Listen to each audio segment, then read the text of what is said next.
අපේ ගෞරවනීය ලොකු ස්වාමීන් වහන්සේ අද කඩුවෙල බෝමිරියේ ඉන්න නිසා ස්වාමීන් වහන්සේ ගඟේ වැඩක යෙදිලා ඉන්නේ. ඒක නිසා මට මේ ධර්ම සාකච්ඡාව මෙහෙවන්න කිව්වා. ඉතින් සම්බන්ධ වෙලා ඉන්න සියලු දෙනා භාවනා ගැටලු වාර්තා වෙලා තියෙනවා නම් ලිඛිත වාර්තා ඉදිරිපත් කරන්න.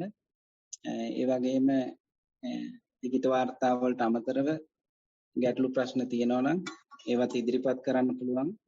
ඉතින් ඒ සඳහා අවස්ථාව යොදා ගන්න කියලා මතක් කරනවා. අවසරයි ගෞරවනීය ස්වාමින් වහන්සේ, අද දින 40 වන දුරස්ත වැඩසටහනේ පළමුවෙනි කමඨහන් සාකච්ඡාවට වැඩම වදාළ ඔබ වහන්සේ ගෞරව සම්ප්‍රයුක්ත පාද නමස්කාර කර සෑම දෙනා වෙනුවෙන්ම පිළිගනිමු. ස්වාමින් වහන්සේ, අද අපිට ලිඛිත ප්‍රශ්න 7ක් ලැබිලා තියෙනවා. අපි ලිඛිත ප්‍රශ්න වලින් ආරම්භ කරමු. මම උදාරයෙන් ඉල්ලා සිටිනවා ලිඛිත ප්‍රශ්න ඉදිරිපත් කරන ලෙස. අවසරයි ස්වාමීන් වහන්සේ. හොඳයි. පළවන වාර්තාව ගරුතර ස්වාමීන් වහන්සේ. සතිමත් සක්මන. පැය භාගයක කෙටි සක්මනකි. පර්යංකයට සූදානම් වීම සඳහා පියවර 24ක් දුර කාපට් පොළවේ ඇවිද ගියමි. වම දකුණ ලෙස ඇවිද ගොස් ඔසවනවා තබනවා යයි විස්තරව බලමින් සක්මන් කෙරුවෙමි. එවිට දුටු අත්දැකීම් මෙසේ විස්තර කරමි. උකුලේ සිට දෙපතුල දක්වා සිත යටි කය වෙත යොමු කළෙමි. පාද දෙකේ ක්‍රියාවලිය දෙස බලා සිටියෙමි. පාද එසවි කය ඉදිරියට ඇදේ. ඒ සඳහා උකුලේ චලනය සමග එමගින් කකුල් දෙක කයේ බර දරමින් කය ඉදිරියට ගෙන යයි. එසවෙන හැම පාදයකටම පසු අවකාශයක් දුටුවෙමි. සක්මන පුරාම මා වට කර ඇති එම අවකාශය හෙවත් ශුන්‍ය බව අත්විඳෙමි. එම ඒකාග්‍රතාවය ඇතිව පර්යංකය වැඩිම සඳහා වාඩි වූයෙමි. පර්යංකය වැඩිම දැනට අවුරුදු 5ක් පමණ ඔබ වහන්සේලාගේ උපදෙස් අනුව සතිය පුරුදු කරන යෝගාවචර උපාසිකාවක් වෙමි. අද පාන්දර 5ට අවදි වී මුහුණකට සෝදා ගතිමි. උණු වතුර වීදුරුවක් පානය කර භාවනාව ආරම්භ කළෙමි. පාන්දර බැවින් කිසිම ශබ්දයක් නැත. හරිබරි ගැහි ආසනයේ වාඩි වී ඇස වසා ගතිමි. දැස වසා ගතිමි. ඇත් උඩුකය ඍජුව තිබේ. උරහි සමබරව ඇත. යටි කය හොඳින් පట్టල වී ඇත. මෙම ඉරියව්ව සතිය වැඩිවීමට හොඳයයි කියා සිතන බැවින් හිස් මුදුනේ සිට දෙපතුල දක්වා සිත යොමු කළෙමි. එවිට කයේ ස්වરૂපය තුඹසක ආකාරයට පෙනුනි. එසේ බලා සිටියදී කයේ පඨවි කොටස් ප්‍රකට විය. ඒ දෙස බලා සිටියදී සිත යොමු වූයේ ඇතුළු වූ තවත් ධාතු ස්වභාවයක් වෙතය. එනම් ආශ්වාස ප්‍රාශ්වාස හුස්ම රැලි වෙතය. මගේ මූල කර්මස්ථානය ආනාපාන සතිය පුරුදු කිරීමයි. නාසිකාග්‍රය වෙත සිත පිහිටුවා බලා සිටියෙමි. සීතල ස්පර්ශයක් නාසිකාග්‍රය වෙත දැනෙමින් හුස්මක් ඇතුළු විය. විමසිල්ලෙන් බලා සිටියදී එය හුස්ම රැල්ලක් නොව වායු රාශියක එකතුවක් වන වායු කදම්බයකි. එය ඇතුළු වූයේ පපු පෙදෙස පුරවාගෙනය. පිට වී ගියේද සියුම් වායු ධාරාවක් ලෙස හාත්පස විසිරෙමිනි. මේ ආකාරයෙන් හුස්ම දෙස බලා සිටියෙමි. සමහර හුස්ම රැලි දිගය, සමහරක් කෙටිය. අතර පිහිටි අවකාශය හොඳින් ප්‍රකට විය. අරමුණේ සිත පිහිටා ඇත. බාහිර සිතුවිලි හෝ ඇතුළත කතා කිසිවක් නැත. සමාධිමත් වූ සිතට පෙනෙන්නේ සුදු ඇඳගත් භාවනා කරන පිරිසකි. එය වහාම නැතිව ගියේය. නිශ්චල සිත කය වෙත යොමු වූයේ කයේ චංචල භාවයක් දැනුන නිසාය. එවිට වාඩි වී සිටි කය දකින්නට නොලැබුණි. ඒ වෙනුවට එහෙමෙහි විසිරුණු පත්තර කෑලි රැසක් ලෙස කය විසිරී තිබෙනු දුටුවෙමි. ඒ දෙස බලා සිටියෙමි. මූල කර්මස්ථානයේද අප්‍රකටය. ටිකකින් සිත කයේ වෙනත් අරමුණක් අරමුණු කළේය. එනම් අධික බඩේ දැවිල්ලකි. එය වේදනාවක සංඥාවකි. මෙයද තවත් ධාතු ස්වභාවයක් බව දැනගත්ෙමි. නමුත් කය ප්‍රකට නොවිය. අරමුණින් මිදුණු විටදී ආනාපානය හා කය ප්‍රකට විය. එවිට පැය 1 විනාඩි 10ක් ඉක්ම ගොස් තිබුණි. එදිනෙදා ඇවිදීම, නෑම, කෑම ගැනීම යන කවර කරුණක් වුවත් සතිය පෙරදරි කොට කිරීම ගැන උනන්දු වෙමි. උපදෙසක් පතමින් නවතිමි. ඔබ වහන්සේට දීර්ඝායු ප්‍රාර්ථනා කරමි. තෙරුවන් සරණයි. හොඳයි වාර්තාව ඉදිරිපත් කරලා තියෙන ආකාරය හොඳයි පැහැදිලි. එතකොට ඒකෙදී රූපකය ගැන සතිමත් වෙන වෙලාවේදී රූපකයේ දැනුවත්කම ධාතු වශයෙන් තමයි දකින්න වෙන්නේ. බුදුරණන් දේශනා කරන සියලු රූප ධාතු හතරක් පඨවි ආපෝ තේජෝ වායෝ කියන මේ සතර මහා ධාතු. ඒකට අවකාශ ධාතුකුත් තියෙනවා. ඒකට මේ රූපේ ඇති හැටි තමයි දකින්න වෙන්නේ. ඒක හුස්ම වශයෙන් නැත්නම් වායෝ ධාතු වශයෙන් නැත්නම් තද ගතියක්, කුණුසුම් ගතියක්, සීතල ගතියක්, බර ගතියක්, සැහැල්ලු ගතියක් විදිහට මේ ධාතු ස්වභාවය. ඒකට යම් වෙලාවක මේ රූපකය ගැන තියෙන දැනුවත්කම සම්පූර්ණයෙන්ම නැති වෙච්ච වෙලාවක තමයි අරමුණක් ප්‍රකට වෙන්නේ නැහැ කියලා කියන්නේ. ඒකට මේකේ යම් එක අවස්ථාවකදී කියවෙනවා වේදනාවක් දැම්මා කියලා. එතකොට අර මේ වේදනාව රූප කර්මස්ථානේ නෙමෙයි ඒක නාම කර්මස්ථානයකට අයිති වෙන වේදනාස්කන්ධය. රූපස්කන්ධේ ගැන භාවනාව ඉවර වෙනකොට වේදනාස්කන්ධය. වේදනාවලදී දුක් වේදනාවක් තියෙන බඩේ දැවිල්ලක්. සමහරට සැප වේදනාවක් වෙන්නත් පුළුවන්. ඉතින් මේ විදිහට මේ වේදනාව ගැනත් සතුටුමත් වෙන එක තමයි කරන්නේ. ඊට පස්සේ යම් යම් වෙලාවෙදී සංඥා, එක එක රූප සංඥා, සමහරක් කෙනෙකුට ශබ්ද සංඥා ඇවිල්ලා යනවා. එතකොට මෙන්න මේ රූපස්කන්ධේ, වේදනාස්කන්ධේ, සංඥා, සංස්කාර, විඥාන කියන මේ ගොඩවල් පහේ නියෝජනයක් තමයි නිතර මතුවේවි යන්නේ. මේ නියෝජනය තුල සත්‍යයේ කුජලේ ආත්ම ස්වභාවයක් නැහැ. ඒක අපි නියෝජනයේ වශයෙන් හඳුනගන්න. මේ රූපේ ස්වභාවය මතුවෙනකොට ධාතු වශයෙන් ඒ රූපස්කන්ධය ගැන අපි නිරීක්ෂණය කරනවා. නැත්නම් සිහියෙන් දැනගන්නවා. වේදනා කොටස ප්‍රකට වෙනකොට වේදනාව ගැන, සංඥා වෙනකොට සංඥාව ගැන. මේ මොකක් ආවත් ස්ථිරව පවතින්නේ නැහැ. යම් කාලයක් ඇවිල්ලා නැතිලා යනවා. ඊට පස්සේ අතරතුර අවකාශය දකින්න පුළුවන්. සිද්ධි දෙකක් අතර අවකාශය. ඒක අත්දැකීමේදී යම් තැන්වලදී ප්‍රකාශ වුණා. ඒ විදිහට බලන්න හොඳට සිද්ධ වෙන දේ නිරීක්ෂණය කරන්න. නිරීක්ෂණය කරනකොට එක්ක රූපේ, එක්ක වේදනා, එක්ක සංඥා, එක්ක සංස්කාර. මෙන්න මේ ගොඩවල් වලින් එකක් මතුවෙනවා. මතුවෙන එක හොඳට සතියෙන් බලාගෙන හිටියොත් ඒක ටිකකින් නැතිලා ගියාට පස්සේ මේ අවස්ථා දෙකක් අතර අවකාශය පේන්න පටන් ගන්නවා. එක රූප දෙකක් අතර නැත්නම් වේදනා, සංඥා, සංස්කාර මේ ඕන එකකම අවකාශ දකින්න පුළුවන්.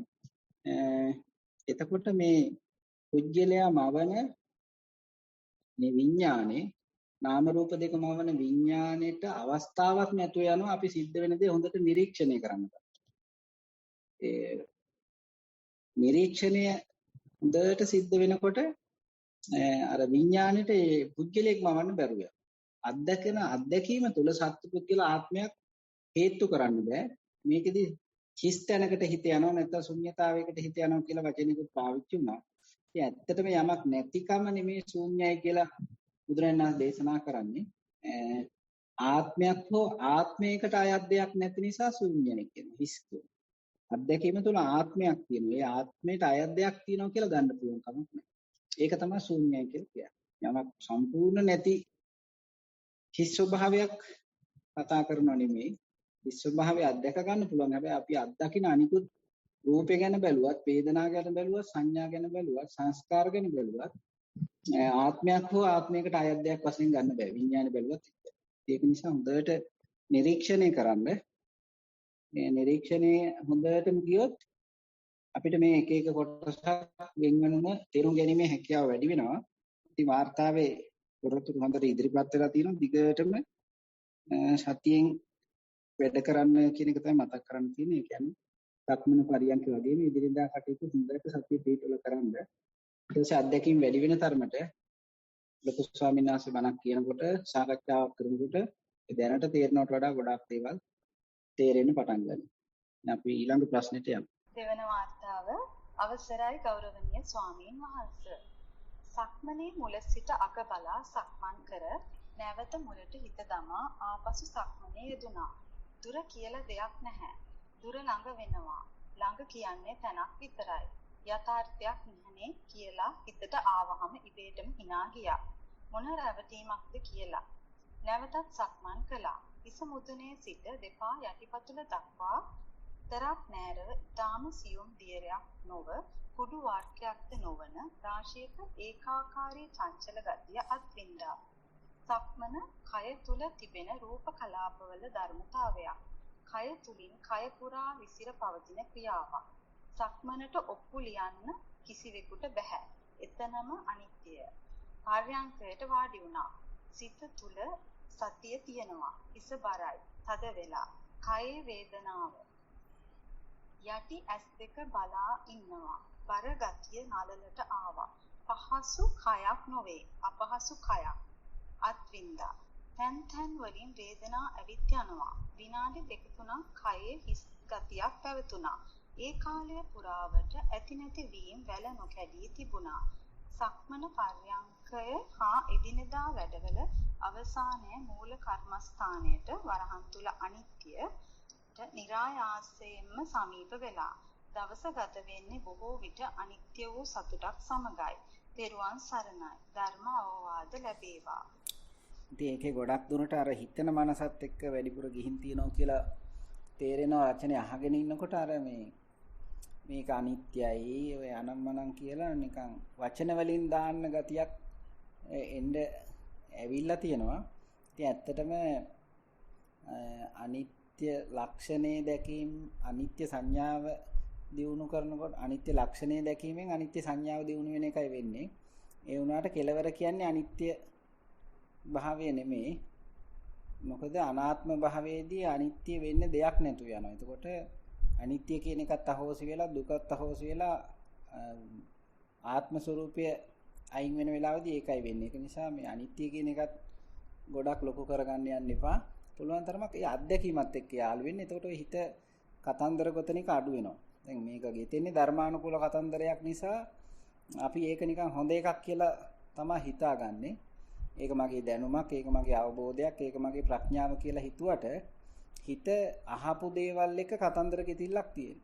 ඉතින් ඒක නිසා අනිත්‍ය ලක්ෂණේ අත්දැක ගන්න පුළුවන් තමන් බලාගෙන ඉන්න අරමුණ වෙනස් වෙනවා.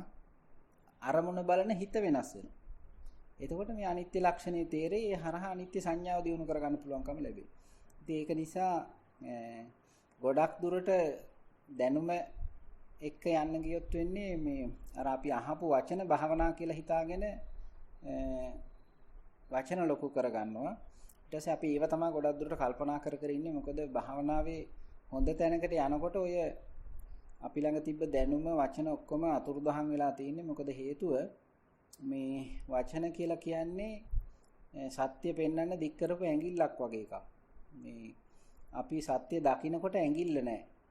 ඒකින්ද අපි වචන වලින් අහපු දේවල් සත්‍ය දකිද්දි තියෙන විදියක් නැහැ. මොකද වචන කියන්නේ සත්‍ය පෙන්වන්න දික් කරපු ඇඟිල්ල වගේ. ඒ කියන්නේ අපි හිතමු හඳ පෙන්නනවා කියලා කවුරු හරි ඇඟිල්ල දික් කරලා. එතකොට අපි ඇඟිල්ල දිහා බලාගෙන හිටියොත් කවදාකවත් හඳ දැක ගන්න වෙන්නේ නැහැ. හැබැයි අපි හඳ දකින්න වෙලාවේදී ඇඟිල්ල පේන්න විදියකුත් නැහැ.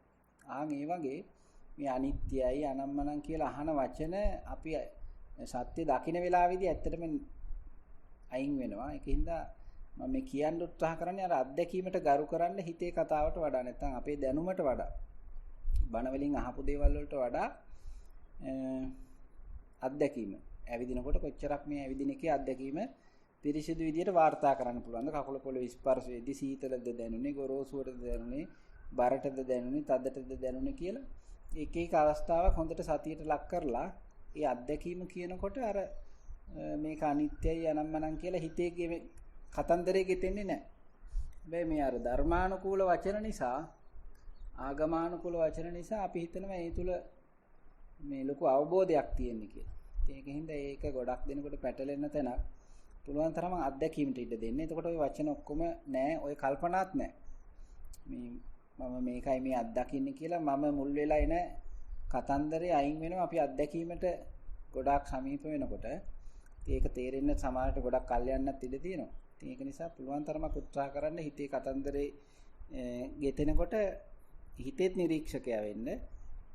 කයට අවධානය යොමු කරගෙන ඉන්නකොට කයෙත් නිරීක්ෂකයා වෙන්නේ. එතකොට අපි මේ කය ගැනයි හිත ගැනයි නිරීක්ෂණයක් කරන්නේ.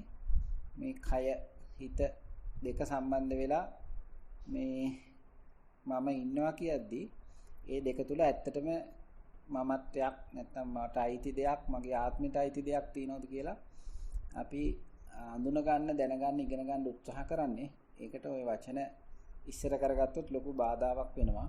ඒක නිසා පුළුවන් තරමක් අත්දැකීමට ඉඩ දෙන්න. අත්දැකීමත් සුළු සුළු වශයෙන් වාර්තා වුණා.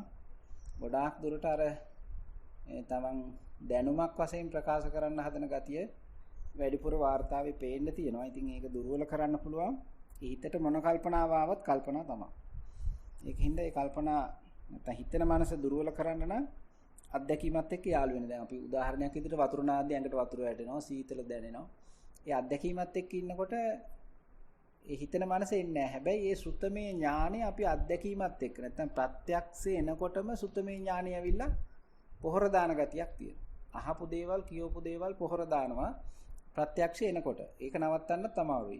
හැබැයි දැනගන්න ඕනේ මේ ඒ සුත්තමේ ඥානෙ ආපු වෙලාවට ප්‍රත්‍යක්ෂය අයින් වෙනවා. මොකද අපි කල්පනා කරන්න ගන්නවා.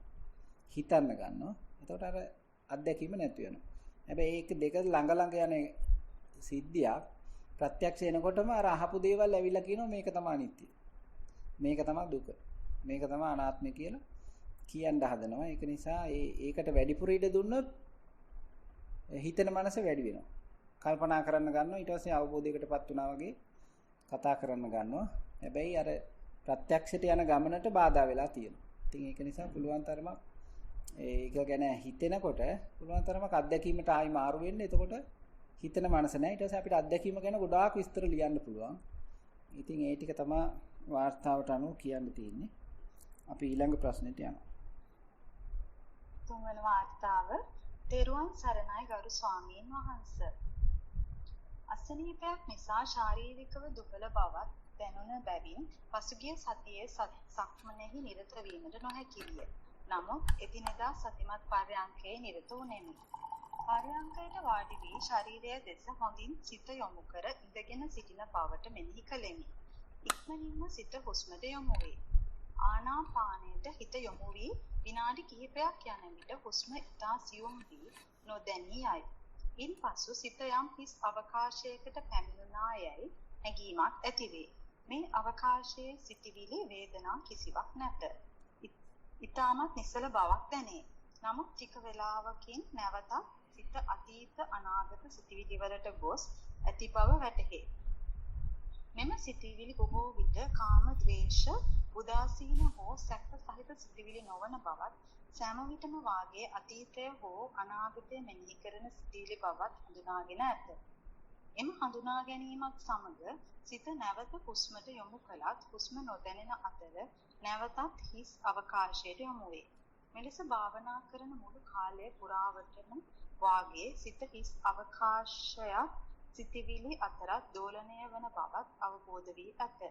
මේ කාලයේ පුරාවටම හුස්ම දැනෙන අවස්ථා ඇත්තේ ඊටම කලාතුරකින්. මේ ආකාරයට දිනකට 6ක් හෝ 6 පැකින් දෙවරක් හෝ සතිමත් පර්යංකයේ යෙදෙමි. භාවනාව දියුණු කර ගැනීමට අවශ්‍ය උපදෙස් ලබා දෙන මෙන් ගෞරවයෙන් ඉල්ලා සිටිමි. ඔබ වහන්සේට තෙරුවන් සරණයි. හොඳයි. ඒකෙදී මේ සඳහන් කරන්නේ කයට අවධානය යොමු කරාම කය ගැන දැනීම ඉක්මනට නැතු වෙනවා. නැත්නම් ආස්වාස ප්‍රස්වාස ගැන දැනීම නැහැ. ඊට පස්සේ වේදනාවක් නැහැ, සංඥාත් නෙමේ සංස්කාර. සිතුවිලි තමයි වැඩිපුර වෙන්නේ. සමහරට සිතුවිලි වල කිසිම අදාළතාවයක් නැහැ. අතීතය වෙන්නත් පුළුවන්, අනාගතය ගැන වෙන්නත් පුළුවන්, නැත්නම් කිසිම අදාළතාවයක් නැති සිතුවිලි වෙන්නත් පුළුවන්. ඔහේ එනවා. ඉතින් ඒක ගැන සතිමත් වෙනකොට ටිකකින් ඒක නැති වුනහම ආයේ රූපෙට වැටෙන්නෙත් නැහැ, වේදනාවට වැටෙන්නෙත් නැහැ, අවකාශයට තමයි වැටෙන්නේ. වෙනත් සංඥාවක් නැහැ. ඉතින් ඒක නිසා මෙන්න මේ දෝලණය වෙන එක සතියෙන් බලාගෙන ඉන්නකොට භාවනාව සිද්ධ වෙනවා. මොකක්වත් කරන්න දෙයක් නැහැ. කරන්න තියෙන්නේ ඔන්න ඔය සිද්ධ වෙන දේ හොඳට නිරීක්ෂණය කරන්න. එතකොට තේරෙනවා වෙලාවකට රූපේ නියෝජනයක් වෙනවා, එක්ක වේදනාවල එනවා, නැත්නම් සංඥාවල එනවා, නැත්නම් ඔය කියන සංස්කාර සිතුවිලි වල නියෝජනය වෙනවා. ඒකකින්වත් පුද්ගලෙක් හදන්න බෑ. ඒ කියන්නේ ඒ දැනුවත්කම තුළ සත්පුද්ගලික ආත්මයක් හේතු කරන්න පුළුවන් කමක් නැහැ. මේ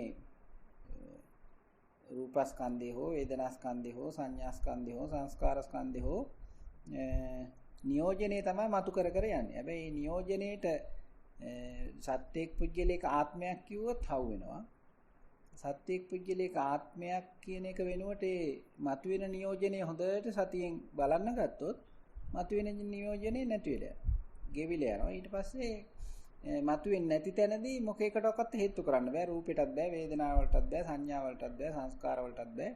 විඥාණයට පංගු බේරු බෙදන්නත් බෑ. නාම රූප දෙක විඥාණයට මවන්න බැරුව යනවා.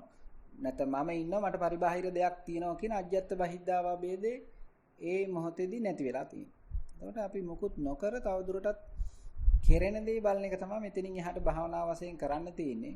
මීට වඩා ගැඹුරට යන්න ඕනි කියලා තව ගැඹුරු බණ අහන්න ගියත් වැඩේ අවුල් වෙනවා. පොත් කියවන්න ගියත් වැඩේ අවුල් වෙනවා. මම විපස්සනා කරන්න ඕනි කියලා කරන්න ගියත් වැඩේ අවුල් වෙනවා. මොනවා කරන්න ගියත් වැඩේ අවුල් වෙනවා. මුකුත් නොකර ඔන්න ඔය කෙරෙන දේ හොඳට නිරීක්ෂණය කරන්න ගියොත් තව භාවනාව ගැඹුරට ඉගෙන ගන්න පුළුවන් කමක් ලැබෙනවා. ඉතින් මේකෙදි එහෙම මේ ඉන්න தත්ත්වයේ ඉක්මවල යන ස්වභාවයක් වාර්තාවේදී ලියවෙලා නැහැ. ඉතින් ඒක නිසා මේ වාර්තාව ලියපු කෙනා එහෙම මේක ඉක්මවලා වෙන දෙයක් අපේක්ෂාවෙන් ඉන්න බවක් තේරුන්නේ නැහැ වාර්තාවේදී. ඉතින් ඒක නිසා කලබල වෙලා නැහැ. ඒ අත්දැකීම වාර්තා කළ උපදේශක් විතරයි ඉල්ලන්නේ. උපදේශක් විදියට දෙන්න තියෙන්නේ තවදුරටත් කරන දේ නිරීක්ෂණය කරන්න. හොඳට නිරීක්ෂණය කරන්න ගත්තොත් යම් වෙලාවක් එයි නිරීක්ෂකය අතුරුදහන් වෙලා නිරීක්ෂණය විතරක් ඉතුරු වෙනවා. නිරීක්ෂණය කියන්නේ හේතුඵල ධර්මතාවයක්. නිරීක්ෂණය කියන්නේ ස්වභාවධාම. නිරීක්ෂණය කියන්නේ සමස්ත ස්වභාවය. ඒකට තමයි අපි මම කිව්වේ මෙච්චර කල්. එතකොට මම අයින් වෙනවා. සමස්ත ස්වභාවයෙන්ම භාවනාවක් බවට පත් වෙනවා. නැත්නම් මම කිව්වෙම භාවනාවක් කියන එකටයි නැත්නම් මම කියන පුජ්‍යලයා තුලම තියෙන භාවනාවක් කියන එක අල්ලන්න වෙනා දෙයට නිරීක්ෂණය කරන්න. එතකොට තමයි ඔය නිරීක්ෂකේ අතුරුදහන් වෙලා නිරීක්ෂණය ඉතුරු වෙන්නේ. නැත්නම් මේකට කියනවා විත්තිකාරයක් නැති විනිශ්චයක් එන්න පටන් ගන්නවා කියලා. විනිශ්චය කියන්නේ හේතුඵල ධර්මතාවයක්. විනිශ්චය කියන්නේ පටිච්ච සමුප්පාදය. විනිශ්චය කියන්නේ සෝබාදහම. ඒ තුල සත්පුද්ගල ආත්ම ස්වභාවයක් නැහැ කියලා අවබෝධ කරගන්න නම් හොඳට නිරීක්ෂණය කරන්න. ඒක නිසා දැනට රූපේ මතුවෙනකොට රූපේ බලන්න. දැනට මේකේ කියන්නේ රූපයට අවධානය යොමු කරලා භාවනාව පටන් ගත්තාම නැත්නම් කයට අවධානය යොමු කරලා භාවනාව පටන් ගත්තාම ඉක්මනට කය ගැන තියෙන දැනුවත්කම නොදැනෙන තත්යකට යනවා. ඊට පස්සේ වේදනා නෙමේ, සංඥා නෙමේ, සිතුවිලි තමයි එන්නේ. ඊට සිතුවිලිත් බලාගෙන ඉන්නකොට ඒකත් ගියාම ආයෙත් විවේකයට වැටෙනවා. එතකොට මේ නියෝජනේ කොහෙන් ආවත් කමන්නේ, රූපෙන් ආවත්, වේදනාවෙන් ආවත්, සංඥා වලින් ආවත්, සංස්කාර වලින් ආවත් අපිට තියෙන්නේ මොකුත් නොකර බලාගෙන ඉන්නේ. එතකොට විඥානයේ අවස්ථාවක් ගන්නෙ නැහැ. එතකොට විඥාණයට නාම රූප දෙකම වවා ගන්න බැරුව යනවා. විඥානය එතකොට තවදුරටත් අසරණ වෙන්න පටන් ගන්නවා. විඥානය අසරණ කරන්න නම් විඥානේ පුද්ගලයා මවණ එක නවත්තන්න නම් කරන්න තියෙන්නේ තවදුරටත් හොඳට නිරීක්ෂණය කරන එක. ඒකින්ද නිරීක්ෂණය කරගෙන යන්න කියන තමයි තියෙන්නේ දිගට. අපි ඊළඟ ප්‍රශ්නෙට යනවා. හතරවන වාර්තාව පෙරුවන් සරණයි ගෞරවනීය ස්වාමීන් වහන්සේ. සක්මන් භාවනාව දිගු කලක සිට දැන් නිතිපතා සිදු කරයි. සත්‍යමත් වෙමින් වම දකුණ ලෙස ඇවිදිමින් යනවා. පළමු කොට දැනීම ලෙස නොදැනී යන්නේ විලුඹ පොළව මත කරනු ලබන ස්පර්ශයන්ය. කලක සිටම පුහුණු වන නිසා ලිහිල් වූ සරල වූ දැනීම් අඩු ස්වභාවය දක්වා ගමන් කරනවා. පීඩාවක් අතීත අනාගත සිතුවිලි වලින් තොරව කයෙම හිත රැඳෙමින් ගමන් කරනවා. ඇවිදීම යන අරමුණද නිමග්නව යනවා. අද දින රැස් වූ තොරතුරු අඩුයි. සිතිවිලි වලින් තොර වී ස්වභාවික පරිසරය සමග වෙනස්කම් නොදකිමින් සිටියා. සමහර අරමුණු බැලුව විට අරමුණු වලින් තොරව ගලා යනවා. මතුවී එන බව දකිනවා. ගෙවි යන බව දකිනවා. අතරතුර කාලය පැවතීමක් ලෙස කිව නොහැක්කේ තැම්පත් වීමක් සිදු නොවන නිසාය. අද දිනය පටන් ගන්නා විටත් සතිමත් වී සිටියා. යොම් පිහුම් කටයුතු මනා ලෙස ඉටු වුණා. ඊයේ දිනයේදී කායිකව තිබූ වෙහෙස නිසා කය බොහෝ අකර්මණ්‍යව පැවතියා. ව්‍යාකූල භාවයක් දුටුවා. සතිමත් වුණා. ව්‍යාකූල මනස එකඟතාවයකට එන්න නොදුන්නා. ව්‍යාකූලව හැසිරෙන අන්දම බැලුවා. සිත් රාශියකි. එකක්වත් පැහැදිලි නැහැ. එකක් යන විට වැල නොකැඩී තවත් එකකි. නිසල්මන්ව කායික ක්‍රියා නොකර බලා සිටියා. කයේ තිබෙන දුබල බවට අනුව යමින්ම සිතක් දුර්වල කරා. සවස් වන විට ක්‍රමයෙන් ඒ ස්වභාවය වෙනස් වුණා. ව්‍යාකූල අවස්ථාවන්වලදී වන වෙනස් වීම දැකීමේ අපහසුවයි තියෙන්නේ. සතිමත් බවක් පුහුණු වී නැත්නම් ආතති ගත වීම නිසැකය. අද සිත ශාන්තය. ව්‍යාකූලත්වය හටගත්තේම කයේ පැවති ක්‍රියාශීලී නොවන භාවය නිසායි. කය කුතරම් වේගයකින් අකර්මණ්‍ය වෙනවාද සිතත් එම විදිහටම රැඳී සිට කිසිවක්ම නොසිතන යමක් නොකළ හැකි මට්ටමටත් හුදකලා කිරීමටත් ගෙන ආවා. සිත දෙස බලන්නට නොදෙන තරමටම අවුල් කර බලා සිටියා. කෙසේ හෝ නැගී සිටියා. හවස 4ට දහම් දේශනාවටත් අහුම්කම් දෙන මට්ටමට ගෙන ආවා. අත්දැකීම් අනුසාරයෙන් යන ගමනට උපදෙස් දෙනමෙන් ඉල්ලා සිටිමි. ඔබ වහන්සේට සංවිධායක මඩුල්ලට පින්සිදු වේවා. නිවනින් සැනසේවා. මේ වார்த்தාව ඉදිරිපත් කරලා තියෙන ආකාරය හොඳයි. මේකෙදි කියනවා හවස ධර්ම දේශනාව අහන්න බැරි තරමටම වෙහෙස පීඩාව නැත්නම් කායික පීඩාව ඒ වගේම මානසික ව්‍යාකුල භාවයේ තිබ්බා කියලා. ඉතින් බණ අහනවටත් වඩා ඒක බලාගෙන ඉන්න පුළුවන් නම් ගොඩක් හොඳයි. බණ ක්‍රියාත්මක වෙන වෙලාව තමයි මේ තියෙන කායික මානසික තත්ත්වය දැනගනිමින් ඉන්න එක. ඉතින් ඒක නිසා ඇත්තටම බණ කියන්නේ ඔය සිද්ධ වෙන දේ සතියෙන් දැනගනිමින් ඉන්න එක. ඒ මොහොතේ තියෙන තත්ත්වය තමයි මේ මොහොතේ භාවනාව බවට පත් වෙන්නේ. එතකොට අපි මේ කාගේවත් එකක් බලනව නෙමෙයි තමන්ගේ එක තමයි බලාගෙන ඉන්නේ. හිත ඇතුළට ඇවිල්ලා තින්නේ. ඉන්සයිට් කියලා කියනවා. ඔකට විපස්සනා කියලා කියනවා. ඒක නිසා අපිට ওই තියෙන தත්ත්වේ පහසු වුණත් අපහසු වුණත් බලාගෙන ඉන්න පුළුවන් නම් ඕක තමයි භාවනාවේ තියෙන ගැඹුරු මේක. ඒ හැම වෙලාවකම භාවනාව සිද්ධ වෙනවා කියලා විශ්වාස නම් එච්චරයි භාවනාව කියලා කියන්නේ. ඉතින් ඒක නිසා හොඳට ඇස් දෙක වහගෙන හුස්මත් එක්ක හිත ඒකාග්‍ර කරගෙන නැත්නම් හුස්ම සංසිඳිච්ච තැනක භාවනා කරනවට වඩා ඔය භාවනාව හරිම විචිත්‍රයි, හරිම රැඩිකල් වාදී, හරිම විප්ලවවාදී. ඉතින් අපිට අරක දිනු කරගන්න එකත් වටිනවා.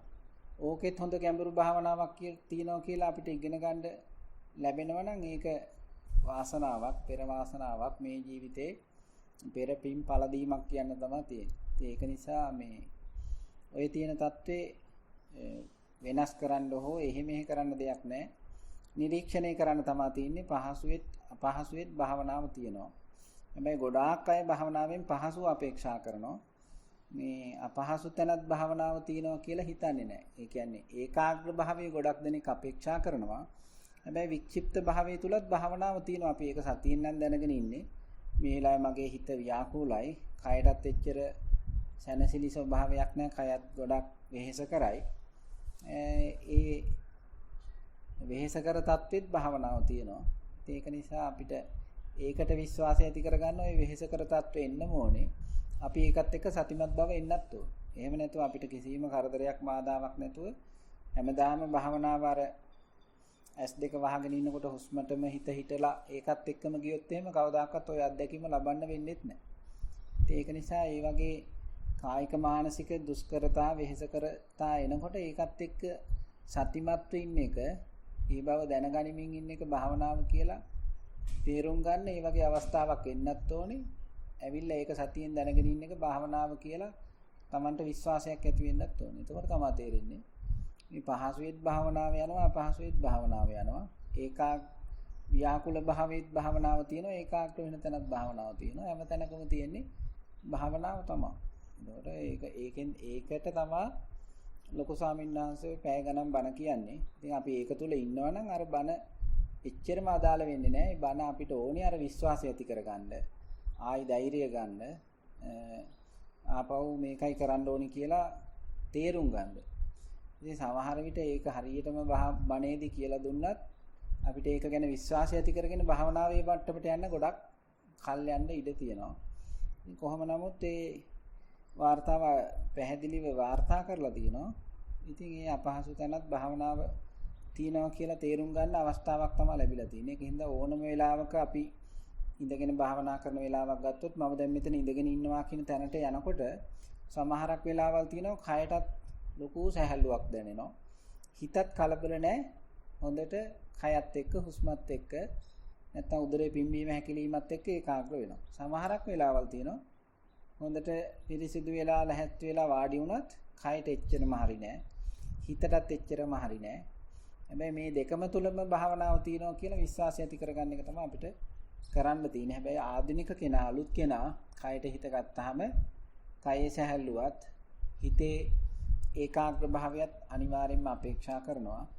ඉතින් ඒ වගේ අලුතෙන්ම භාවනා කරන කෙනෙකුට මේක ටිකක් දිරව ගන්න අමාරු වෙයි. ඉතින් මේක ප්‍රශ්න අහලා තියෙන කෙනාගේ පැත්තෙන් බලනකොට දෙන්න තියෙන උත්තරේ මේ වගේ එකක් තමයි. ඒක නිසා ඔය අපහසු තැනත් භාවනාව තියෙනවා. ලෙඩ වුණාමත් භාවනාව තියෙනවා. විශේෂයක්ම තීත්‍ති භාවනාව තියෙනවා. ඔලු ඇඟරි දෙන කොටත් භාවනාව තියෙනවා. උණ ඇදිලා ඉන්න කොටත් භාවනාව තියෙනවා. වෙන මානසික ප්‍රශ්නයක ඉන්න කොටත් භාවනාව තියෙනවා. දුකෙන් ඉන්න කොටත් භාවනාව තියෙනවා. අඬන කොටත් භාවනාව තියෙනවා කියලා ඉගෙන ගන්න නම් ඒ මොහොත ගැන සතිමත් වීම නැත්නම් ඒ මොහොත ගැන තියෙන කායික මානසික තත්ත්වය ගැන දැනුවත් වීම තමයි භාවනාව කියන්නේ. ඒකට තමයි විපස්සනාව කියලා කියන්නේ. ඒකින්ද විශ්වාසය ඇති කරගෙන දිගටම මේ මොහොතේ තියෙන තත්ත්වෙත් එක්ක ඉන්න. ඒකට වෙන මොකක්වත් භාවනා කරන්න යන්න එපා. ඒකත් එක්ක ඉන්න එක තමයි භාවනාව. ඉතින් වාර්තාව ඉදිරිපත් කරපු කෙනා ගොඩක් දුරට ඒ දක්ෂතාවයට කිට්ටු වෙලා තියෙනවා. ඉතින් මේ කියපු ටික ධෛර්යයක් කරගෙන දිගටම කරගෙන යන්න කියන්න තමයි තියෙන්නේ. අපි ඊළඟ ප්‍රශ්නෙට යනවා. වාර්තා අංක 5 අවසරයි ස්වාමින් වහන්සේ ඔබ වහන්සේට নমස්කාර වේවා. පූර්ව කුත්‍රිය ක්‍රීමෙන් අනතුරුව හිස සිට පාද දක්වා සිත යොමු කර කොන්ද කෙලින් සිටින ආකාරයත් පාද පොළවට ස්පර්ශව පවතින ආකාරයත් දැක මම මෙතන ඉඳගෙන සිටිනවා යයි අරමුණ කර හුස්ම අරමුණු කළෙමි. දකුණු නාසයෙන් පමණක් ආශ්වාසය හා ප්‍රශ්වාසය සිදුවිය. උණුසුම් ගති ස්වභාවයකින් යුතු වේ. හුස්ම ඊතා කෙටිය. ඊතා ඉක්මනින් හුස්ම සියුම් වී හුස්ම දැනෙන නොදැනෙන තරම්ය. සිතේ ඒකාග්‍ර බව දැන්නේ. සිත ප්‍රබෝධමත් ගතියකින් යුක්තය. කොන්ද වම්පස මැද ඇතුළතින් වේදනාවකි. එය රවුමක් වරහන් ඇතුලේ ලක්ෂ කිහිපයක් එකතු ආකාරයකි. ආකාරයට හටගෙන විහිදී යයි. එම ප්‍රදේශයේ අංශුමය ආකාරයට පෙනුණු අතර එම වේදනාවක් ලෙස මෙනෙහි කළෙමි. ක්‍රමයෙන් එය එක් ස්ථානයකට එක් වී නිරුද්ධ වී යන ආකාරය සතියෙන් බලා සිටීමේ. නැවතත් සියුම්ව ප්‍රකටව දැනෙන හුස්ම වෙත සිහිය පිහිටුවෙමි. සිත සමාධිමත් බව දැනේ. විශේෂයෙන් කල යුත්තක් නොමැතිසේය. විටක හිත ඇතුළතින් ඇන තද කර හිස ඇජස් කරනවා යයි දැනීමකි. විස්තර කිරීමට නොතේරේ. නමුත් එය සුඛ සුවයක් ගෙන දෙයි. සිතුවිලි කිහිපයක් මුලදී ආවද ඒවා නාම රූප ලෙස දැනගන්නා විටම නිරුද්ධ විය. ඉන් භාවනාවට බාධාවක් නොවිනි. රූප හා සිතුවිලි සමග සිත පිටතට නොයයි. නැවත කර්මස්ථානයේම බාධාවකින් තොරව සිත පිට පිහිටයි. මීට පෙර භාවනා අධ්‍යක්ීම් තුල සිත නිතරම මෙන් රූප හා සිතුවිලි සමග බාධාවන් ඇති කරගත්මුත් අද දින එය විශේෂයෙන්ම මතක් කළ යුතුයය. විටින් විට ආලෝක ප්‍රබෝධමත් ගතියක් පැමිණෙමුත් ඒ පිළිබඳ වැඩි අවධානයක් යොමු නොකොට කර්මස්ථානයේම සතිමත් වුනිමි. නැවත හුස්මේ මුල මැද අග බලමින් සිටින විට එක් හුස්මක ප්‍රාශ්වාසයක් පසු අලුත් හුස්මක ආශ්වාසය අතර හිඩසකි. ඉන්පසු සෑම ප්‍රාශ්වාසයක් හා ආශ්වාසය අතර හිඩසක් දුටුවෙමි. වරින් වර සියුම් වෙමින් හුස්ම දැනෙන නොදැනෙන තරම් වෙමින් පවතින අතර සමහර අවස්ථාවල හුස්ම සුළු මොහොතකට නැවත සියුම් ආකාරයට හුස්ම දැනිනි. එක්වරම සියුම්ව දැනෙන හුස්ම වඩා සීතලකින් ප්‍රකට විය. එය උඩුතල මත ස්පර්ශ වී පිටතට යන ආකාරය අත්දැකිමි. ඒ සමගම කයද ඒ හා සමානම සිතුවිල්ලකින් වෙලී යන්නක් මෙන් දැනිනි. මෙසේ භාවනා කාලය තුලම නිද්‍රාශීලී ගතයකින් තොරව භාවනා ආරම්භයේ සිත තබාගෙන සිටියෙමි. සිත ඊතා තන්පත් භාවකින් යුක්ත විය. භාවනාවෙන් මිදීමට ආ සිතුවිල්ලක් නිසා එයින් මිදී පින්න අනුමෝදන් කර භාවනාව අවසන් කළෙමි. පින්වත් ස්වාමින් වහන්සේ භාවනාව ඉදිරියට කරගෙන යාමට අඩුපාඩු පෙන්වා දෙනමින් අනුකම්පාවෙන් ඉල්ලා සිටිමි. ත්වන් සරණයි. ඉතින් වාර්තාව ඉදිරිපත් කරලා තියෙන විදිය හොඳයි. අඩුපාඩුත් තියෙනවා ඒකත් මම කියන්නම්. මේකෙදී මේ හොඳ කෑලි ගොඩක් තියෙනවා. ඒකේ විශේෂ එකක් තමයි අර මේ භාවනා අරමුණත් එක ඉන්නකොට අරමුණ ගොරෝසුව පෙවුනත් සියුම් වුණත් අතිසූක්ෂම වුණත් අරමුණ සම්පූර්ණ නොදැනී ගියත් නිදිමතකටපත් නොවි අවදියෙන් බලන් හිටියා කියන එක වටිනාම කොටසක්. මොකද භාවනාව ගොඩාක් දෙනකොට අරමුණු ප්‍රකටව තියෙද්දී ආස්වාස් ප්‍රස්වාස් හොඳට ප්‍රකටව තියෙද්දී බලන් ඉන්න පුළුවන්. අප්‍රකට වෙනකොට නොදැනෙන වෙනකොට සියුම් වෙනකොට අතිසූක්ෂම වෙනකොට හිත හැංගෙනවා. නැත්තම් නිින්දකට වගේපත් වෙලා එකපාරටම ගැස්සිලා හැරෙනවා වගේ වෙනවා. ආයි ගොරෝසු හුස්මට තමයි නැත්තම් ගොරෝසු කයට තමයි අවදි වෙන්නේ. එතකොට භාවනාව හොඳට සතිය නොතිබ්බොත් හොඳට සිහියෙන් බලන් හිටියේ නැත්තම් වෙන්නේ අර ගොරෝසු වෙලාවේදී භාවනාව අඳුන ගන්න පුළුවන්. නැත්තම් අරමුණත් එක්ක හිත තියනවා කියලා තේරෙනවා. සියුම් වෙනකොට හිත ගිලිහි යනවා. නැත්තම් අරමුණ අල්ල ගන්න බැරුව යනවා. හිත හැංගෙනවා. ඒක ගොඩක් දෙනකොට නිදිමතක් වගේ තමයි තේරෙන්නේ. හැබැයි නිින්දකුත් නෙමෙයි වගේ කියලා සමහරක් අයට සැකයක් එනවා. ආයි ගැස්සිලා කයට හිතෙනවා, හුස්මට හිතෙනවා. ආයි සියුම් වෙනකොට නිින්ද යනවා වගේ එකක් වෙනවා. දැන් මේ වාර්තාව ලියපු කෙනා මේ අරමුණ ගොරෝසුවට පෙවුනත් සියුම් වුණත් අතිසූක්ෂම වුණත් නොදැනී ගියත් හොඳට අවදියෙන් පැයම හොඳට බලාගෙන හිටියා කියලා වාර්තා කරලා තියෙනවා. ඉතින් ඒක ලොකු ජයග්‍රහණයක්. මොකද අර අරමුණ ගොරෝසුවට පේන තැන ඉඳලා සියුම් වෙලා අතිසූක්ෂම වෙලා නොදැනෙන කම්ම භාවනාවේදී බලාගෙන ඉන්න පුළුවන් කියලා කියන්නේ අපේ හිත කෙලස් තැනට වගේම නිකලස් තැනටත් අවදි වෙලා ඉන්නවා කියලා. අරමුණ ගොරෝසු වෙන්න කෙලස් වැඩි. අරමුණ සියුම් වෙන්න කෙලස් තමයි තුනී වෙන්නේ. සාමාන්‍යයෙන් වෙන්නේ කෙලස් අඩු වෙනකොට අපිට අවදියෙන් ඉන්න බෑ. කෙලස් වලට අපිට හොඳට අවදි. ඉතින් අපි ඇහෙන් රූප බල ඉද්දී රූප බලන්නේ කටත් අරගෙන. එතකොට S2ත් එක්ක අපි හොඳට කෙලස් උපදවනවා. කනෙන් ශබ්ද අහනකොටත් එහෙමයි. දැන් අර ඉන්ද්‍රියන් ටික ඔක්කොම වහලා කන S2 වහලා කන ශබ්ද ඇහුනට අහන්න උත්සාහ කරන්නේ නැතුව නාසයට සුවඳ නොදී දිවට රස නොදී කයට දැනෙන ස්පර්ශයක් විදියට වෙන හුලං හුස්මත් එක්ක තමයි සතිය පවත්වන්නේ. එතකොට මේ කෙලෙස් ගොඩාක් අඩු තැනකට බස්සලා හොඳට අවදියෙන් ඉන්නවා කියලා කියන්නේ හුස්ම සියුම් වෙනකොටත් ගෙවෙනකොටත් නොදැනී යනකොටත් හොඳට අවදියෙන් ඉන්නවා කියලා කියන්නේ අර ගොරෝසු තැනක ඉඳලා සියුම් තැනකට හිත යන වෙලාවේදී හොඳට සතිය තියෙනවා අවදි භාවයේ තියෙනවා. ඒක භාවනා යෝගාවචරයේ දක්ෂකමක්. ඉතින් ඒ දක්ෂකම ඇති වෙන්නේ නැවත නැවත භාවනා කිරීමෙන්ම තමයි. මොකද කෙලෙස් වලට අවදි වෙලා හිටපු හිත නිකලස් තත්වයට අවදි කරගන්න නම් නැවත නැවත භාවනා කරනව ඇරෙන්න විකල්පයක් නැහැ. මොකද අපිට භාවනාවෙන් තමයි කෙලෙස් අඩු තැනකට යන්න පුළුවන්. ගියාට පස්සේ අවදි වෙලා ඉන්න එක ටික ටික ඉගෙන ගන්න පුළුවන්කම ලැබෙන්නේ. ඒකයි ඔය හැමදාම සක්මන් කරන්න, ඉඳගෙන භාවනා කරන්න, සතිය පිහිටවන්න නිතරම කියලා හැමදාම එකක්මනේ සතිපහසලෙන් කියන්නේ තියෙන්නේ. නැත්තම් මීතිරිකලෙන් ලොකු ස්වාමීන් වහන්සේ කිව්වා මැක්කාගේ කතාව වගේ හැමදාම මොනවා කියාගෙන ආවත් ආයි කියන උස්ම බලන්න, ආස්වාස දිගට බලන්න, කොටද බලන්න, කොහොමද පේන්නේ කියලා බලන්න, වම තියනවද බලන්න, දකුණද තියන්නේ කියලා බලන්න, දත්ම දිනකොට දත්ම දින එකත් එක්ක ඉන්න කියලා අර සීමා කරනවා තමන්ගේ කයට හිත නිතරම. නැත්තම් හුස්මට ඇවිදිනකොට ඇවිදින පායට සීමා කරන්නේ මොකද? සීමාව අඩු වෙනකොට කෙලෙස් අඩුයි. අපි ඇසුරු කරන සීමාව වැඩි වෙනකොට කෙලෙස් වැඩි. ඇසුරු කරන සීමාව වැඩි වෙනකොට දුක සහනාතති වැඩි. ඇසුරු කරන සීමාව අඩු කරනකොට දුක සහනාතති අඩුයි. ඒ කියන්නේ අපි ලෝකයක් ඇසුරු කරගෙන ඉන්නකොට ලෝකයක් දුක, ගමක් රටක් ඇසුරු කරගෙන ඉන්නකොට ගමක් රටක් දුක, ගෙදරක් ඇසුරු කරගෙන ඉන්නකොට ගෙදරක් දුක, කයක් ඇසුරු කරගෙන ඉන්නකොට කයක දුක, හුස්මක් ඇසුරු කරගෙන ඉන්නකොට හුස්මක දුක.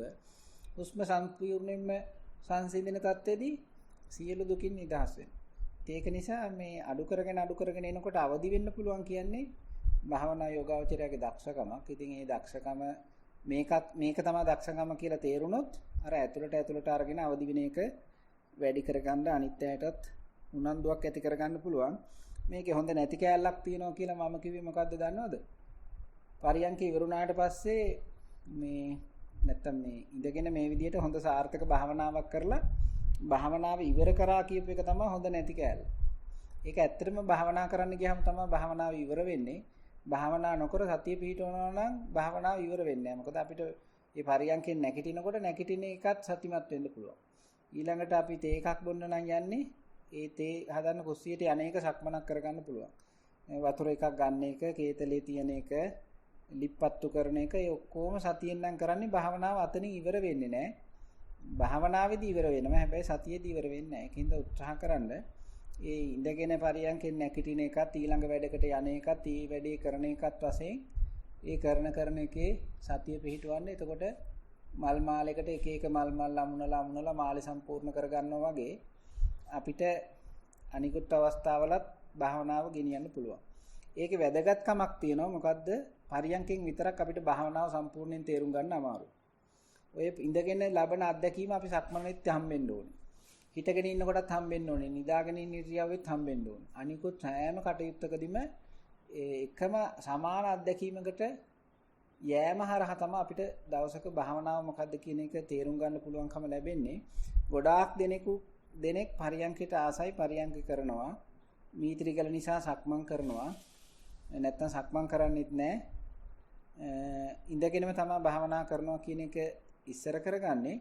එදිනෙදා සතිය ගොඩක් දුරට ගණන් ගන්නෙම නැහැ. සතිපාසලෙන් අපි එදිනෙදා සතිය ගැනත් ගොඩක් කතා කරනවා. එතකොට ඒක ගැන දැනුවත් වෙන අය එදිනෙදා සතිය පිහිටවනවා. ඒකේ වැදගත්කම තමයි අපි මේ ඉඳගෙන ලබන අත්දැකීම දවසක සක්මනේත් ඒ විදිහටම ලබන්න ඕනේ.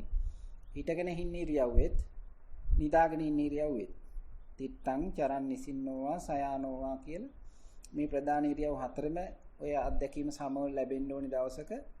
ඒ වගේම එදිනෙදාත් ඒ විදිහටම ලැබුණොත් තමයි යම් දවසක භාවනාව මේකයි කියන එක ඉගෙන ගන්න පුළුවන්කම ලැබෙන්නේ. පරියන්කෙන් විතරක් බෑ. ඒක නිසා ගොඩාක් දෙනෙක් පරියන්කෙන් භාවනාව හොඳ කර ගන්නවා. ඉතිරු ඉරියව්වල නැත්තම් අනිකුත් අවස්ථාවල සතිය වඩන්නේ නැත්තම් භාවනාව සම්පූර්ණ වශයෙන් තේරුම් ගන්න බැරි කමක් වෙනවා.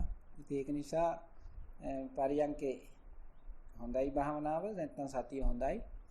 අනිකුත් අවස්ථාවලත් සතිය පිහිටවන්න ඒකත් ඔය හා සමානම වැදගත් කියලා දැනගෙන දිගටම කරගෙන ගියා නම් හරි. අපි ඊළඟ ප්‍රශ්නෙට යනවා. ආයවන වාර්තාව සම්බන්ධව ගෞරවනීය ස්වාමින් වහන්සේ මම වසර කිහිපයක සිට ඔබ වහන්සේලාගේ ධර්ම දේශනාවලට සවන් දෙන අයෙක්මි.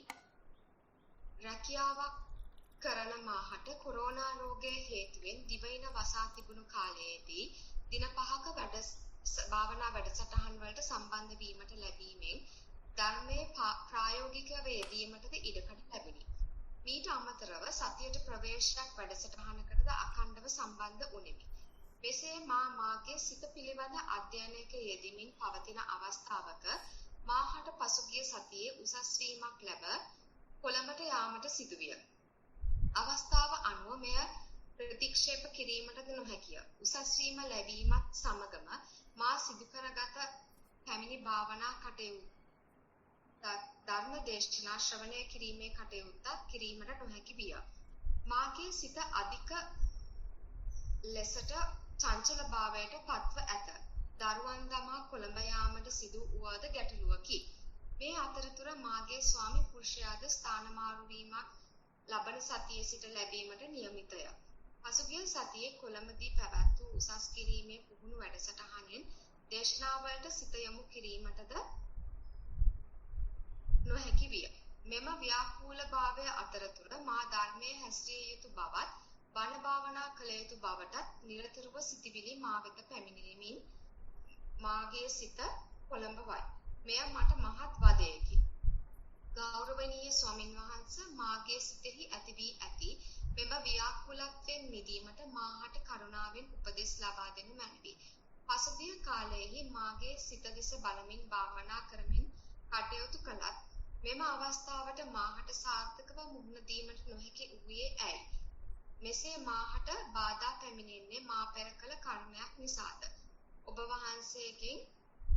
වහන්සේ හා ඇතුළු සංවිධායක මණ්ඩලයට තෙරුවන් සරණයි. අවසන් සම්මානස. ඔව් මේ කර්මෙන් තමයි යන්නේ. මේ මහත්යට ආන්සර් එකක් යනවා කියන්නේ එක කර්මයක් ඉවර වෙනවා. එතකොට තව කර්ම ටිකක් තියෙනවා හැබැයි. ඉතින් කොහොම නමුත් මේ දැන් මේවෙන් සම්පූර්ණ අයින් වෙලා භාවනා කරන්න පුළුවන් නම් හොඳයි. අරන්නේ ගත වෙලා, රුක්ක මුල ගත වෙලා, ශුන්‍යාගාර ගත වෙලා එහෙම කරන්න පුළුවන් නම් හොඳයි. ඒත් එහෙම කරන්න බෑනේ. දැන් බැරි තත්ත්වයක් නෑවිලා තියෙන්නේ. එතකොට අපිට සිද්ධ වෙනවා දී ඇති දත්ත අනුව ගාන විසඳන්න.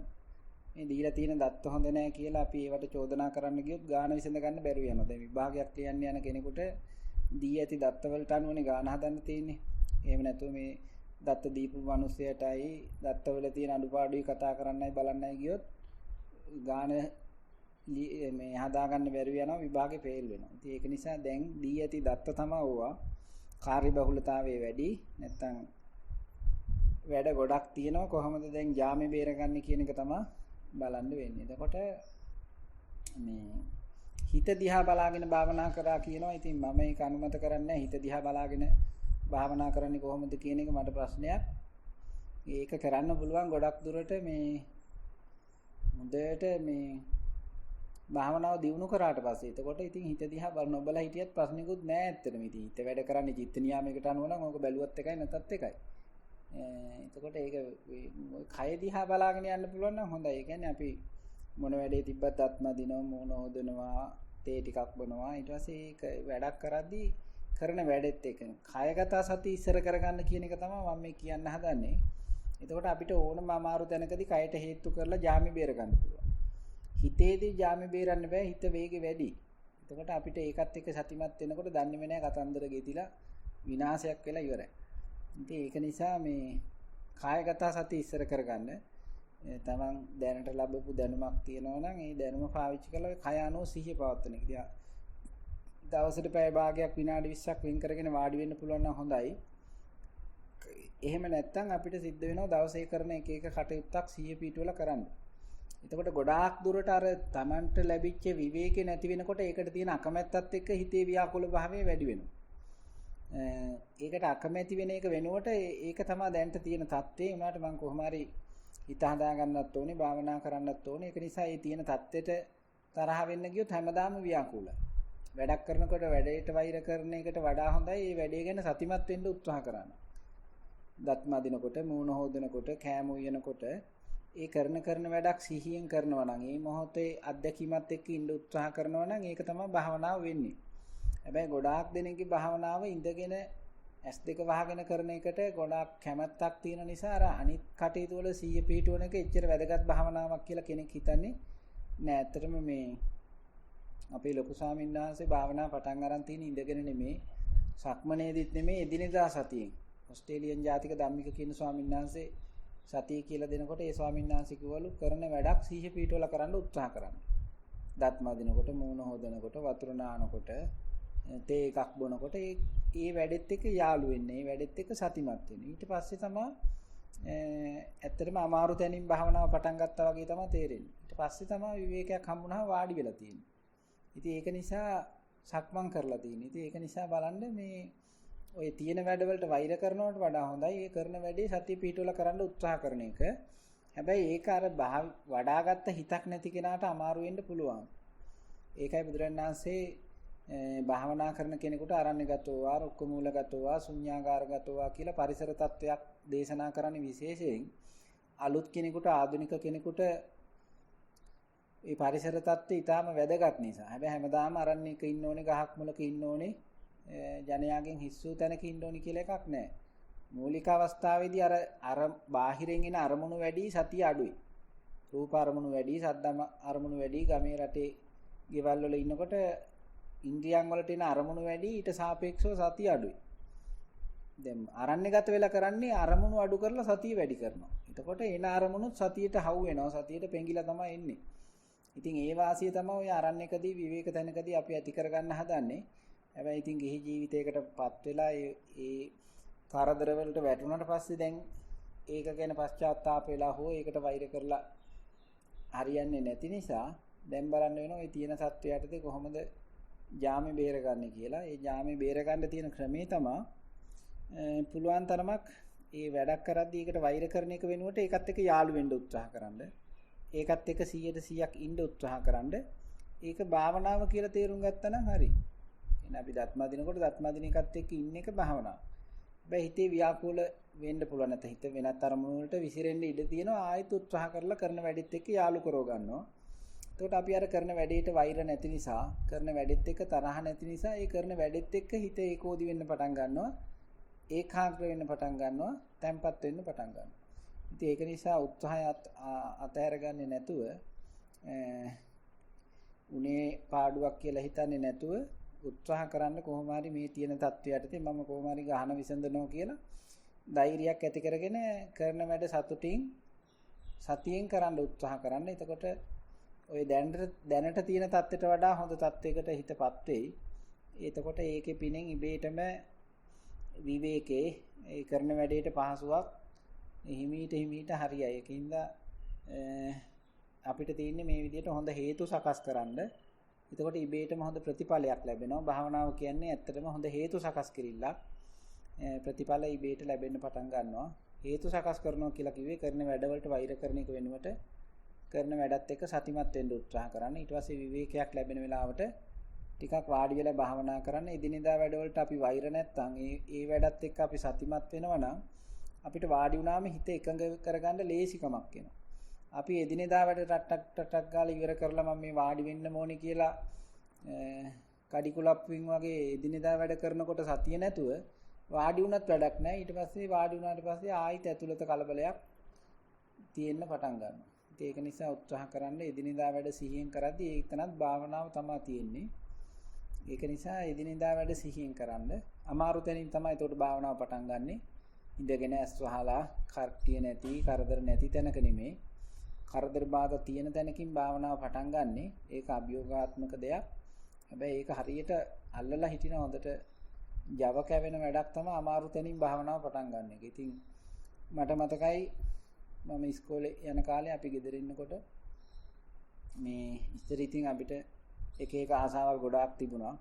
ස්පෝර්ට් මීට් එනකොට උස පනින්නත් ඕනේ, වොලිබෝල් ගහන්නත් ඕනේ, එල්ලේ ටීම් එකට ඉන්නත් ඕනේ, මැරතන් එක දුවන්නත් ඕනේ, මීටර් 100 දුවන්නත් ඕනේ, ග්‍රීස් ගහේ නගින්නත් ඕනේ වගේ නිකන් ඔක්කොටම ආසයි.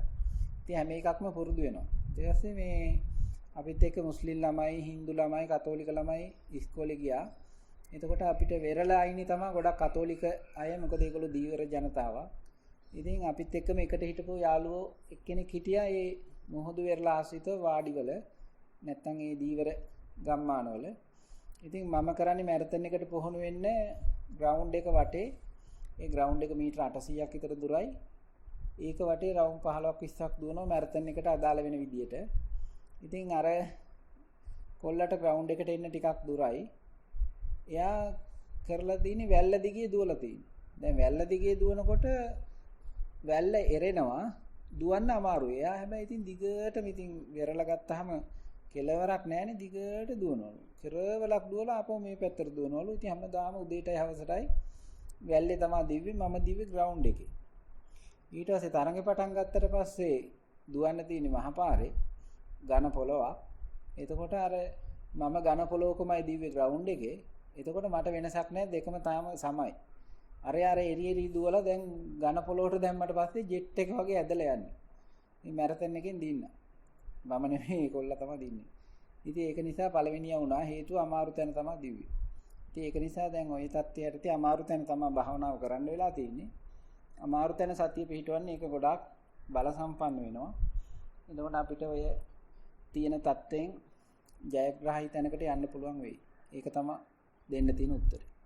අපි ස්වාමීන් වහන්සේ අපිට ලිඛිත ලැබිලා තියෙන ප්‍රශ්න අවසන්. ස්වාමීන් වහන්සේ එක්කෙනෙක් අත උස්සලා තියෙනවා අපි යට අවස්ථාව දෙනවද? ඔව් කමක් නැහැ දෙන්නනේ. නිරෝධට පුළුවන් මයික් එක අන්මියුට් කරලා ප්‍රශ්න ඉදිරිපත් කරන්න. තුන් සර්ණයි ස්වාමීන් වහන්සේ. තෙරුවන් සරණයි. ස්වාමීන් වහන්සේ මම නිරෝධ කතා කරන්නේ. ස්වාමීන් වහන්සේ සක්මන් භාවනාවේ තියෙන ගැටලුවක් තමයි මට වහන්සේ ඉදිරිපත් කරන්න තියෙන්නේ. ඔව්. ස්වාමීන් වහන්සේ සක්මන වම දකුණ කියලා ආරම්භ කරලා ඊට පස්සේ වැලි පොළවේ කකුලේ වදින එක දැනෙන එක දිහා බලාගෙන සක්මන් කරනකොට හිත ගොඩාක් ප්‍රපංච වෙලා කියන්නේ එක එක මතක් වෙලා යනවා. ඊට පස්සේ ටික වෙලාවක් යනකොට හිත විසිරෙන ගතිය අඩු වෙනවා. අඩු වෙලා මේ අර ඊට පස්සේ සක්මනට පොළවේ කකුලේ වදින එක ප්‍රමාණය දැනෙන එකත් අඩු වෙනවා. අඩු වෙලා ඒකත් දැනෙන්නේ නැතුව යනවා. ඊට පස්සේ දැන් කුරුල්ල කෑ ගහන ඒවා ශබ්දත් ඇහෙනවා. සක්මන් කරන බවක් දන්නවා. ඔව්. ඒකට අර දැනීම් අර කලින් අන්තිමට අමාරු නැති වෙලා ගිහිල්ලා අර ශබ්ද ඇහෙන එකයි කුරුල්ල කෑ ගහන ඒවයි ඊට පස්සේ සක්මන් කරන එක දන්න බව තියෙනවා. ඔව්. ටික වෙලාවක් එහෙම සක්මන් කරනකොට එකපාරටම ගැස් වෙනවා, බය වෙලා වගේ මට කල්පනාව නැති වුණා වගේ වෙනවා. ඔව්. මම ඒකත් ලැහැත් වෙලා බලාගෙන හිටියා. මම සක්මන තමයි වැඩිපුරම කරන්නේ. එතකොට ස්වාමීන් වහන්සේ මේ ගැස්සිලා යන එක දිහා උත්තර බලන්න හිටියා. ඒ ගැස්සුණාම පස්සේ දන්නේ ගැස්සුණ බව. එතනට ඒ ගැස්සෙන්න මොහොතකට කලින් මට ඒක දිහා ඒක දකින්නේ නැහැ මම. ඔව්. ඊට පස්සේ ඒක එක්ක සක්මන දිගටම කරන් යනකොට ගැස්සීම නතර වෙනවා. ඊට පස්සේ නිකන් ඔහේ යන ගතියක් එනවා. වීසි වෙනවා වගේ. සමහර වෙලාවට නිකන් කකුල ඉස්සෙන්නේ නැහැ වගේ වෙනවා. දිගින් දිගට ඒක ගිහිල්ලා ය아가න්න බැරි වෙනකම් යනකොට සාමාන්‍යයෙන් පැය විනාඩි 20ක් තමයි ස්වාමීන් වහන්සේ උඩරිම යන්න පුළුවන්. ඊට පස්සේ යන්නේ නැහැ. ඔව්. ඒක තමයි ප්‍රශ්නේ නේ. ඔව් සාමාන්‍යයෙන් පෙට්‍රල් නැති වුණාම වාහනයක් දුවන්නේ නැහැ වගේ, ඩීසල් නැති වුණාම දුවන්නේ නැහැ වගේ මේ කෙලස් නැත්තම් එන්ජිමත් දඩ ගාලා නවතින්න බලනවා. ඒ සක්මනේදී ගොරෝසු අරමුණු ඉක්මවලා හොඳට ඒ සතියෙන් දැනගනිමින් හොඳට සක්මන යනකොට හොඳට සක්මන ගියොත් අනිවාර්යෙන් ওই තත්වයක් එනවා. ඔය මේ කොටසක් දැනෙනවා, කොටසක් නොදෙනී යනවා, ගැස්සිලා හැරෙනවා වගේ එක පරියන්කෙදි ගොඩක් දෙනෙක් අත්දකින්න එකක්. ඒත් වෙන්නේ අරමුණ සියුම් වුණාට පස්සේ සක්මනේදීත් හොඳට සතිය පිටවාගෙන ගියොත් පැය ඉක්මවලා තියෙනවා මේ කියනකොට වෙන්නේ ඔක තමයි අර දැනගත්ත ප්‍රකට ගොරෝසු අරමුණු අප්‍රකට වෙන්න ගන්නවා. එතකොට අර වෙන්නේ ගොරෝසු කෙලස් නෙමෙයි දැන් තියෙන්නේ සියුම් කෙලස් අති සූක්ෂම තත්ත්වයටපත් වෙච්ච තත්වයක්. ඊට පස්සේ සම්පූර්ණ කෙලස් වලින් හිත නිදහස් වෙන තත්ත්වෙදී යා ගන්නම බෑ. කියන්නේ අපිට මේ ධෛර්යය, උනන්දුව, උත්සාහය, කැපවීම ඔක්කොම ඉන්නේ කෙලස් එක. ගොඩාක් මිනිස්සෙක් දිනු වෙනවා කියන්නේ තදබල කෙලස් තත්ත්වයක් කියලා ලොකු ස්වාමීන් වහන්සේ කියනවා මට ඇහිලා තියෙනවා. කෙලස් හොඳට තියෙනකොට අපි හරියම උනන්දුයි. කෙලස් නැත්තම් අපිට හිටගෙනත් නිින්ද යනවා. ඉතින් ඒකට හේතුව කෙලස් වලින් තමයි මෙච්චර කල් අපිව දිවෙව්වේ. කෙලස් අයින් වෙනකොට යා ගන්නත් බෑ. නිදිමත එනවා, අන්බැලන්ස් වෙනවා සක්මන, වැටෙන්න වගේ යනවා, ඒකාකාරී වෙනවා, දැන් ඇති කියලා හිතෙනවා, වාඩි වෙන්න ඕනි කියලා හිතෙනවා, වෙනත් වැඩක් කරන්න යන්න ඕනි කියලා හිතෙනවා. ඒ හැම වෙලාවකම භාවනාව හොඳම තත්ත්වයක තියෙනවා. හැබැයි භාවනා කරන කෙනාට ඒක එච්චර තේරෙන්නේ නැහැ. භාවනා කරන කෙනා අර ගොරෝසුවට අත්දකින්න අත්දැකීම් එක්ක භාවනාව හොඳයි කියලා තමයි තේරෙන්නේ. ඒකත් හොඳ භාවනාවක් තමයි. හැබැයි මේ සියුම් වෙනකොට අතිසූක්ෂම වෙනකොට නොදැනෙන තත්ත්වෙදී යන භාවනාව ඊටත් වඩා හොඳයි. ඉතින් අපිට කරන්න තියෙන්නේ මේ එහෙම තත්ත්ව දැන දිගටම සක්මන් කරන්න. ඉතින් දැන් මේකෙදි පැයකුත් විනාඩි 20ක් ගත වුණා කියන්නේ වාඩි වෙන්න පුළුවන්. ඊට පස්සේ වාඩි වෙලා මම දැන් මෙතන ඉඳගෙන ඉන්නවා කියන තැනට යන්න. එතකොට මොකද වෙන්නේ කියලා බලලා වාර්තා කරන්න. කෙලෙස් අඩු වෙනකොට තමයි ඔය ඒකාකාරී නිදිමත කම්මැලි ගතිය යා ගන්න බෑ වගේ ගතියක් එන්නේ. ඉතින් දැන් අපිට වෙලා තියෙන්නේ නිකලස් තත්ත්වෙදී අවදි වෙන්න බෑ. එතකොට දැන් ඕකට කොහොමද අවදි වෙන්නේ කියනවනම් කෙලස් ටිකක් දාගන්න තමයි තියෙන්නේ. ආයි කෙලස් ටිකක් දැම්මනම් ආයි එන්ජිම පිකප් වෙලා එන වේගෙන් ඇවිදින්න පුළුවන් කමක් ලැබෙනවා. එතකොට දැන් බුදුරජාණන් වහන්සේ එතකොට උත්තරයක් විදියට දෙන්නේ භාවනා කරන කෙනාට එන්ජිම මේ විදියට නැවතෙන්න යනකොට ආයි තෙල් ටිකක් දාන්න නැත්නම් කෙලස් ටිකක් දාන්න කියන එක නෙමෙයි. ඒ தත්ත්වෙට හිත අවදි කරන එක තමයි නැවත නැවත භාවනා කරලා කරන්නේ. කෙලස් தත්ත්වේ ඉඳලා නිකලස් තැනට හිත බස්සලා අවදියෙන් සිහියෙන් ඉන්න පුරුදු කරනවා. ඉතින් ඒක නැවත නැවත කරනකොට අපිට කෙලස් නැති தත්ත්වෙදීත් හොඳට අවදියෙන් ඉන්න පුළුවන්. හොඳට ඇවිදින එක තේරෙනවා. අර කරපු භාවනාවට වඩා මේ ඉබේටම කෙරෙනවා වගේ භාවනාව සිද්ධ වෙන එක සැහැල්ලුයි වගේ දැනෙනවා. කාය දර්ථ චිත්ත දර්ථ නෑ වගේ කියලා තේරෙනවා. ඒ කියන්නේ කය දරනඩුත් නෑ, හිත දරනඩුත් නෑ. කයයි හිතයි බොහොම සැහැල්ලුයි. නිකන් ගමනක් නැති ගමනක් යනවා වගේ මග සලකුණු නැති සක්මනක් තියෙනවා. එහෙටත් යනවා මෙහෙටත් යනවා.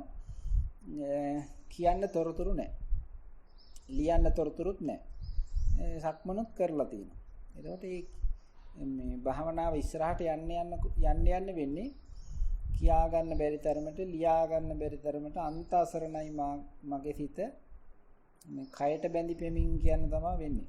ඒක නිසා ඒ අසරණ භාවයකටපත් වෙනවා කෙලෙස් අඩු වෙනකොට. ඒකට කෙලස් දාන එක නෙමෙයි උත්තරේ. උත්තරේ වෙන්නේ මේ විදියට කෙලස් අඩු තැනකට හිත බස්සලා නැවත නැවත භාවනා කිරීමෙන් ඒකට අවදි භාවයේ ගන්න එක තමයි. ඒක නිසා දිගටම කරගෙන යනකොට දවසක් එනවා කය ගැන වැටහිමක් නැහැ, නැත්නම් ඇවිදින පය ගැන එච්චර දැනීමකුත් නැහැ. හැබැයි සක්මනක් කරනවා අනායාසයෙන්, નિરાයාසයෙන් සක්මනක් කරනවා. ආයාසයෙන් කෙරිච්ච භාවනාව අනායාස වෙන්න ගන්නවා, නැත්නම් નિરાයාසයෙන් සිද්ධ වෙන්න පටන් ගන්නවා. ඒක හොඳ තත්ත්වකින් යන භාවනාවක්. ඉතින් ඒක නිසා ඒකට උත්තරයක් විදිහට දෙන්න තියෙන්නේ ওই தත්ත්වෙදීදී නැවත නැවත පැයකුත් විනාඩි 20ක් ගියා කියලා කියන්නේ තවදුරටත් සක්මන නොකරුවත් කමක් නැහැ, ඉඳගෙන සතිය පිහිටුවත් කමක් නැහැ. නැවත නැවත හැබැයි කිරීම හරහා තමයි නිකලස් தත්ත්වයට අවදි වෙන එක කරගන්න පුළුවන්කම ලැබෙන්නේ. ඊට පස්සේ අපි අපේ හිත දන්නේම නැතුව අර සියුම් තැන නිකලස් තැන හොඳට අවදියෙන් ඉන්න පුහුණුවක් ලබනවා. ඒතර බුදුරජාණන් වහන්සේ දවස පුරාම කොහොමද අවදි මනසකින් උනන්දුවෙන් කොහොමද කටයුතු කරේ? මේ කෙලස් මනසක් නිසා නෙමෙයි. උද්‍යෝගේ තිබුණේ නිකලස් තැනට හිත බස්සලා ඒකේ උද්‍යෝගයක් ගන්නවා. නැත්නම් ඒකට හොඳට අවදි වෙනවා. අපි උද්‍යෝගය ගන්න කෙලස් තැනකට බස්සලා. කෙලස් තියෙනකොට හොඳටම උද්‍යෝගයි. කෙලස් නැති වෙනකොට ඒින්ම කම්මැලි වෙලා නිදිමත හිතෙනවා. ට්‍රිප් එකක් යන්න හිතෙනවා, වන්දනා ගමනක් යන්න හිතෙනවා, පින්කමක් කරන්න හිතෙනවා කියලා කෙලස් අඩු තැනකට ආවට පස්සේ මොන හරි කරන්න හදනවා. දැන් කරන්න තියෙන්නේ තවදුරටත් මුකුත් නොකර ඇවිදින වෙලාවෙ නම් චේතනා කරලා ඇවිදිනවා. ඒ ඇවිදින එකත් එක්ක සතිමත් වෙනවා. ඒක නැවත නැවත 100,000 වාරයක් කරනකොට අපිට මේ නිකලස් தත්වෙත් එක්ක හිත හුරුවක් ලබනවා. නිකලස් தත්වෙට අවදි වෙන්නේ. ඉතින් හුරුව ඇති කරගන්න තමයි අපි එකම දේ නැවත නැවත කරන්නේ. එකම දේ නැවත නැවත කරන කෙනාට යෝගාවචරය කියනවා. භාවනා කරන්නෙක් කියලා කියනවා. ඒ කම්මැලි ඒකාකාරී ගතිය එනකොට එක එක ඒවා කරන්න යන කෙනාට යෝගාවචරය කියන නම හම්බෙන්නේ නැහැ. එයාට මොකද්ද දන්නේ නැහැ කියන නම. ඉතින් කොහොම නමුත් ඒ එකම දේ නැවත නැවත කරන්න. එදිනෙදා වැඩ සතියෙන් කරන්න, පරියන්කෙත් කරන්න, ආයි කරලා ඔකට හුරු වෙන්න තමයි තියෙන්නේ. ඒක තමයි උත්තරේ දෙන්න තියෙන්නේ. තෙරුවන් සරණයි. ඊළඟ අවස්ථාව ලවිරු ජයමිත්‍ර. තෙරුවන් සරණයි ස්වාමීන් වහන්සේ. තෙරුවන් සරණයි ලවිරු දැන් මාව අඳුරනවා ලවිරුත් මමත් ලවිරු අඳුරනවා. වෙනද මගේ වැඩසටහනට එනවා. අද දැන් ලොකු අයියා කෙනෙක් වෙලා ඇවිල්ලා ඉන්නේ. අවුරුදු 9යි නේද? ස්වාමීන් වහන්සේ අද මම කියන්නේ පරියංක භාවනාව ගැන. කියන්නේ. ස්වාමීන් වහන්සේ මට අද වෙනස් දේවල් අලුත් දේවල් වෙනකොට මට දේවල් තුනක් දැනුණා. ඔව්. ස්වාමීන් වහන්සේ ටිකක් වෙලා යනකොට විනාඩි 5ක් 10ක් විතර මට දැනුණා මගේ හුස්ම ටික කෙටි වෙනවා. ඊට පස්සේ වැඩියෙන් වැරදිලාවත් ඕනකමින් නෙවෙයි වැරදිලාවත් බඩ වැඩියෙන් පිම්බුනොත් මට නිකන් දැනෙනවා බඩ ලොක් වෙනවා වගේ. ස්වාමීන් වහන්සේ ඊළඟ එක තමයි මම හුස්ම පහළ යනකොට මට සමහරක් වෙලාවට ගොඩක් උණුසුම වැඩි හින්දා මට දැනෙනවා උණුසුම ඒක දැනෙන්නේ නහයේ අන්තිම කොටස වෙනකොට ඒ උණුසුම් ආස්වාසේ බෙදෙනවා වගේ මට දැනෙනවා. එතකොට උෂ්ණ වෙනවා වගේ මට දැනුණ ස්වාමීන් වහන්සේ. ඔව්. එච්චරයිද? එහෙම ස්වාමීන් වහන්සේ.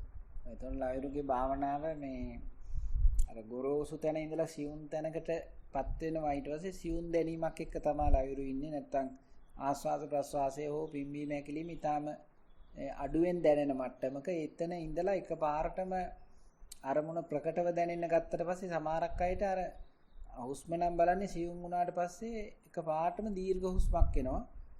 ලොකු හුස්මක් ඉහළට ඇවිල්ලා පල්ලෙහාට යනවා. ඒක ගොඩාක් ප්‍රකටව තේරෙනවා. ඉතින් අර ඒ අප්‍රකට තැනකට හිතපත් වෙලා සියුම් තැනකට හිතපත් වෙලා භාවනාවේදී ආයිත් ගොරෝසු එකක් අත්දකිද්දි ඒක නිකන් කැපිලා පේනව නැත්තම් හයිලයිට් වෙනව නැත්තම් මේ වෙනසක් ඇතුව දැනෙන්න පටන් ගන්නවා. ඒකට හේතුව ඊට කලින් හිත තිබුණේ ගොඩාක් සියුම් තැනක, ගොඩාක් කෙලෙස් අඩු තැනක, ගොඩාක් හොඳ භාවනාවක. ඉතින් මේ සියුම් භාවනාවේ ඉඳලා ගොරෝසු භාවනාවට එනකොට අර තිබ්බ සියුම් තත්ත්වයට සාපේක්ෂව අර ගොරෝසු බව ප්‍රකටව දැනෙන්න ගන්නවා. ඒක තමයි ඔය උෂ්ණයක් වශයෙන් හෝ බඩේ පෙරලීමක් වශයෙන් හෝ තද ගතියක් වශයෙන් හෝ මේ වැඩිපුර දැනිලා තියෙන්නේ. ඉතින් ඒක තමයි ස්වභාවය. අර අපි අපේ හිත ගොඩාක් සියුම් තැනක තියෙනකොට ඊට සාපේක්ෂව පවතින ගොරෝසු දේ වැඩිපුර කැපිලා පේන්න පටන් ගන්නවා. ඒක තමයි වෙන්නේ. ඉතින් අර සමහරක් අයට තියෙනවා භාවනාව හොඳට භාවනාවේ සංසිඳුණාට පස්සේ එකපාරට නැකිටලා ඊළඟ වැඩේට යන්න පුංචි පමාවක් තියෙනවා. පුංචි බ්‍රේක් එකක් තියෙනවා. හේතුව මේ ඉන්ද්‍රියයන්ගෙන් සම්පූර්ණ හිත ඇතුළට ඇවිල්ලා ආ ඉන්ද්‍රිය ප්‍රතිබද්ධ වෙනකොට නැත්නම් ඉන්ද්‍රියන් එක්ක වැඩ කරද්දි රූප බලමින් සද්ධාමින් අතපය හොලවල වැඩ කරනකොට එතනට යන්න පොඩි පමාවක් තියෙනවා. ඉතින් ඒකට හේතුව අර සියුම් තැනක ඉඳලා තමයි ගොරෝසු තැනකට මාරු වෙන්නේ. ඒක ගොඩක් ප්‍රකට වෙනවා. දැන් මේකෙදි වෙන්නේ එහෙම තත්ත්වයක් නෙමෙයි. භාවනාවේදී සියුම් තැනක ඉඳලා ගොරෝසු එකක් ප්‍රකට වෙනකොට ඒක නිකන් ලොකු පෙරලියක් වගේ තමයි තේරෙන්නේ. ඉතින් ඒක තමයි ස්වභාවය. අපේ හිත සියුම් වෙනකොට ගොරෝසුවට ඊට සාපේක්ෂව ගොරෝසු දේ ගොඩක් දැනෙන්න පටන් ගන්නවා. ඒ කියන්නේ මොන වගේද කියනවනම් උදාහරණයක්. හොඳ වාහනයක හොඳ කාපට් පාරක යනකොට අපිට ඇතුලේ ඉන්න කෙනාට එච්චර දැනෙන්නේ නැහෙනි පාරත් හොඳයි වාහනේත් හොඳයි. යම් වෙලාවක පාර කඩොත්තලු තැනකට වාහනේ මාරු වෙනකොට ඇතුළු කෙනාට කම්පනයක් එනවා. ඇතුළේ කෙනාට පොඩි ගැස්මක් එනවා. එතකොට තේරෙනවා මෙතනින් එහාට පාර හොඳ නැහැ කියලා. ඒ වගේ අර සියුම් තැනක භාවනාව තිබිලා ගොරෝසු තැනකටපත් වෙනකොට ඒ පුංචි කම්පනයක් තියෙනවා. ඒ කම්පණය තමයි ලොකු පෙරලියක් වගේ සමහර විට වැටහෙන්නේ. ඒක තමයි ඔය ලවිරු කියන්නේ. ඉතින් ලවිරුගේ භාවනාව හොඳට මේ කෙරීගෙන යනවා. මේ අඩු අයස් හොඳ භාවනාකාරයෙක් තමයි මේ ලවිරු කියලා කියන්නේ. හොඳයි ඈ. ඕමාන වල ඉඳලා සම්බන්ධ වෙනවා. ස්වාමීන් වහන්සේ කතාවසක් කියපු විදිහට අර එක්සෑම් එකක් තියෙනකොට විනාඩි 10ක් හුස්ම ගන්න බලන්නේ කියපු විදිහට මම ඒක කරා ස්වාමීන් වහන්සේ. ඊට පස්සේ එක්සෑම් එක ඉවර වෙලාද එතකොට? හුස්ම බල ඉවරෙද්දි එක්සෑම් එක ඉවර වෙලාද නැහැ නේ? නෑ ස්වාමීන් වහන්සේ පටන් ගන්න. එහෙනම් කවන්නේ. ඔය ඉතින් ස්වාමීන් වහන්සේ ඊට පස්සේ රිසල්ට්ස් එනකොට විෂයන් 8ක් තියෙනවා අපිට. ඊට පස්සේ විෂයන් 6කටම 90 ගාණක් තිබ්බ ස්වාමීන් වහන්සේ. ඒකනේ. දැක්කනේ අපේ සතිපාසලේ ඉඳ ළමයි දිනු වෙලා තියෙන හැටි. ලොකු ස්වාමීන් වහන්සේ මේ මීත්‍රිකලාවට ඉස්කෝල වලට සතිපාසල කරාට පස්සේ ඒ ළමයිගේ ශිෂ්‍යත්ව ලකුණු විභාග පන්තියේ ලකුණු ගොඩාක් වැඩි වෙලා තියෙනවා. මොකද සිහියෙන් අහුම්කම් දෙනවා. පාඩම් කරන්න කලින් සතිමත් වෙනවා. එතකොට හිත හොඳට ඒකාග්‍ර වෙලා මංකි මයින්ඩ් එක නැහැ, වඳුරු මනස නැහැ. පාඩම් කරන දේවල් හොඳට මතක හිටිනවා. වැඩ කරනකොට හොඳට පැහැදිලිව සිහියෙන් කරගන්න පුළුවන් හැකියාව ලැබෙනවා. ඉතින් දැන් ලවිරු වගේ සතිපාසලේ ගොඩාක් ළමයිට ඒ ලාභය තියෙනවා. ඉතින් ලවිරු හොඳ මේ උදාහරණයක්. ඕමාන් වලින් නියෝජනයක්. ඉතින් ලවිරු හොඳයි ඈ. දැන් මේ ඔක්කොමලා වයසක කට්ටිය භාවනා කරන්නේ ලවිරු විතරයි අඩුම වයසේ කෙනෙකුට ඉන්නේ මං හිතන්නේ මේ වැඩසටහන. දිගටම කරගෙන යන්න ඈ. හොඳයි ස්වාමීන් වහන්සේ. තෙරුවන් සරණයි ස්වාමීන් වහන්සේ. තෙරුවන් සරණයි. ස්වාමීන් වහන්සේ වෙන ප්‍රශ්න නැති බවයි පේන්නේ. දැන් මං හිතන්නේ පැයකට වඩා අපේ කාලෙත් ඉවර වෙලා තියෙන්නේ ස්වාමීන් වහන්සේ. හොඳයි එහෙනම් අපි ධර්ම සාකච්ඡාව මේ නිමාවටපත් කරනවා. සම්බන්ධ වෙච්ච අයට තෙරුවන් සරණයි කියලා ප්‍රාර්ථනා කරනවා. තෙරුවන් සරණයි ස්වාමීන්